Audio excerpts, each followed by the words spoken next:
Hey everybody, what's going on? Welcome back. It's Jordan here. Today we're going to be finishing the cloud mural. I decided to bring in some beautiful modular buildings here so we can set up a little street scene and start to visualize what the Lego city is going to look like with the beautiful sky background.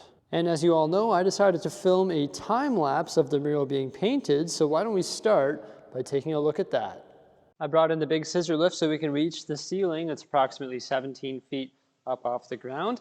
The first thing Robert is going to do is actually just paint the first coat, which is going to be two different colors. There's a dark azure color at the top, which represents the big, bright blue sky, and then there is a darker color on the bottom, which is like a baby bluish, but there's also like a gray tinge to it as well. Got to get the first coat in there because, of course, that represents the sky, and that's going to go on the garage door, on the drywall, and also on the cinder block here in the warehouse. It's pretty cool that we're taking this place that used to be a warehouse and sort of transitioning it into a studio.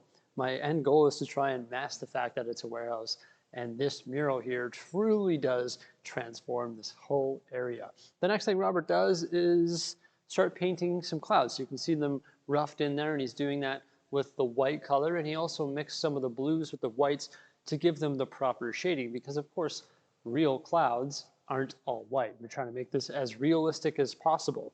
And by using a combination of these colors and also the white, Robert was able to paint some incredible clouds. Now this mural here, it does change over time. Right now we're seeing day one. And this entire cloud mural was actually painted over the course of 3 days. So we're working our way around here toward the garage door again, just trying to get that first coat done. And the garage door like disappears almost. It's pretty wild because at first it's like, oh my gosh, this garage door looks so bad. Like we're gonna have to put some sort of curtain or something over top of it. But I didn't really want to deal with a curtain, so I'm glad that we went the mural route. Now he's starting to paint some of the clouds in the top section. So in that dark azure color, we've got some nice clouds just sort of everywhere. It's sort of hard for me to visualize at first, but Robert is a true artist and it really came together quite nicely. Now this mural does change over time because once again, we're trying to create a horizon for the city. But at first we painted clouds that go right down to the floor, and that eventually does change. Art is a process, and Robert was doing his best here to create a cloud background, and you can see that we're sort of like in the clouds. So it's sort of like a POV shot of us being in the clouds. It would be great for a cloud city block, wouldn't it? But look at that, it is absolutely spectacular. And now he's starting to add some of the larger cumulus clouds to the top left section there and connecting them down to the lower section. And I think he did a great job of transitioning between the two different colors, the bright blue and sort of the grayish blue. So that is day number one wrapped up, and now we're rolling into day number two. First thing we've got to do is just roll the cinder block, and the paint actually adheres to the cinder block just beautifully. Robert Murray is the artist, and he has a company called Master Murals. He does murals all over Canada and some in the United States as well. He has done over 1,200 murals in the last 4 years, so he is very experienced. If you're interested in getting a piece of art done by Robert, feel free to drop him a line on his Facebook page or through his website. And if you do get a mural done, make sure you name drop me because it's going to help subsidize my mural, and I highly appreciate it. Robert is a great guy, a great artist. I've seen him do all sorts of different sizes and shapes of murals, even on like trailers and in kids' bedrooms, etc., etc., etc. There are just so many different things that he can do because he's really experienced with murals. So you can see he's rolling out the second color there, which is like the grayish color on the bottom section of the wall. You know, I had two different options. I could get this place painted, or I could apply vinyl to the walls. I was looking into the vinyl, and then I would do the big curtain in the back, but I went with paint just because I think it's going to look a lot better. It's just so unique. It's one of a kind. There's no vinyl involved. There's no big curtain back there. I just think it's going to be way better to go this way.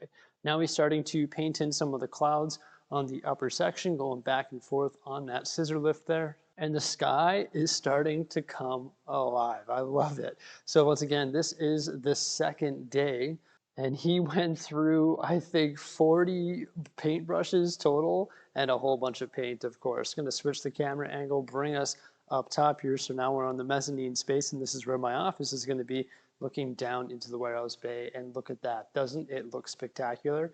Now, once again, it is sort of POV-ish right now. We're sort of in the clouds. So you can see the clouds go right down to the ground, which technically isn't right because I want a horizon for the Lego city. But starting on day number 3 here, we're actually going to roll over some of that hard work. Believe me, it was very hard for me to critique his work and to make these suggestions because he worked so hard on painting those beautiful clouds down near the bottom. But now he's actually rolling over them with that bluish gray color. And then we're going to try and make it look more like a horizon, similar to what you saw with the modular buildings at the beginning of this video. It looks beautiful. So he rolled over that, and then he just added a little bit of clouds on the bottom, and now he's starting to add some of the clouds back up to the brighter blue section. And I wanted to focus on adding some larger cumulus clouds. A lot of them were small, sort of the same size, maybe a little bit of repetition involved. So I suggested to Robert that maybe we should try and add some cumulus clouds. Those are like the big, white, fluffy clouds. They look like giant cotton balls in the sky. So he listened to my input and what I had to say, and he goes back up on the scissor lift there, and he starts painting some big, fluffy white ones just to try and break it up a bit, because a lot of them were the same size, and I wanted to just have different types of clouds. And I think that was the right choice, and I think it looks spectacular in the end. I know even on the lower sections there, it still looks like you're sort of in the clouds, but once we get the Lego tables in there and the city is built in the center of the room, you're going to be able to just like look at the Lego, which will be the landscape and the buildings, and then you're going to see the clouds in the background, and it's going to look absolutely phenomenal. I cannot wait to get the Lego in here because that is going to be like the final touch. But hey, there's still no carpet in here, and I think once we lay that carpet down, it'll truly make this place pop even more than it already is. Like the before and after is absolutely incredible. Big shout out to Robert. Here's one more look at the transformation in under 10 seconds. I know the camera's bouncing around a lot, but it's pretty cool to see this place just get transformed in such a short period of time. An old warehouse with beat up walls to a beautiful sky background. All right, here we go, everybody. We're going to check it out in full for the first time, and I think this is definitely the most impressive perspective when you walk in to the back area where the Lego city is going to be.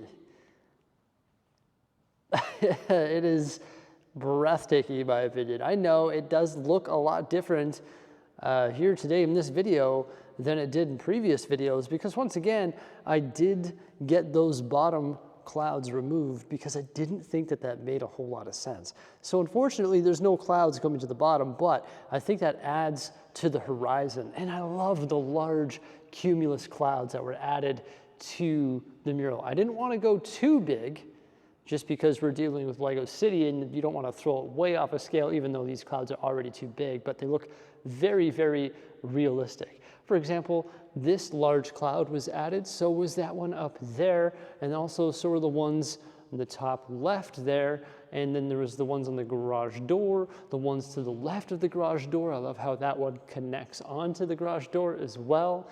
There was a large one that was added up here, and then another large one added there. And those are the cumulus clouds that I was going on about over the last couple days here, and I'm glad that Robert was able to take that idea and really turn it into something that looks spectacular here in the studio. Now, when the Lego City is actually put in this area here, it once again is going to transform it even more. I know it is sort of hard to visualize at this point, and that's because, once again, there is no Lego City. But when I get around to building my Lego tables, they're actually going to be, the base layer of them is going to be taller than this. They're going to start, I think it's 3 inches taller, so about that much taller, and then the Lego City is going to be placed on top of that. And in addition to the base table construction that will have the subway and also just the base layer of the city, there's also going to be raised platforms that are going to be put onto the base layer construction. similar to how the city is now, because I have some raised platforms that have the platform coverings, the trains going underneath those platform coverings, and I also have large mountains built out of mills as well, which will add height to the city. And you could probably see the city coming up to about that height at the max, maybe more, based on how tall I decide to make the mountains. It'd be really cool to see the mountains sort of engulfed in clouds. So that is the end product right there of the cloud mural. I think it looks fantastic. I'm really happy that we were able to make the modifications so that it looks more like a horizon. Once again, when we come to these modular buildings here, which is a pretty cool selection, we got the Sanctum Sanctorum, Town Hall, Bookshop, Townhouses, and also the Brick Bank. When we have a look at it from this perspective, you really can see those clouds in the background.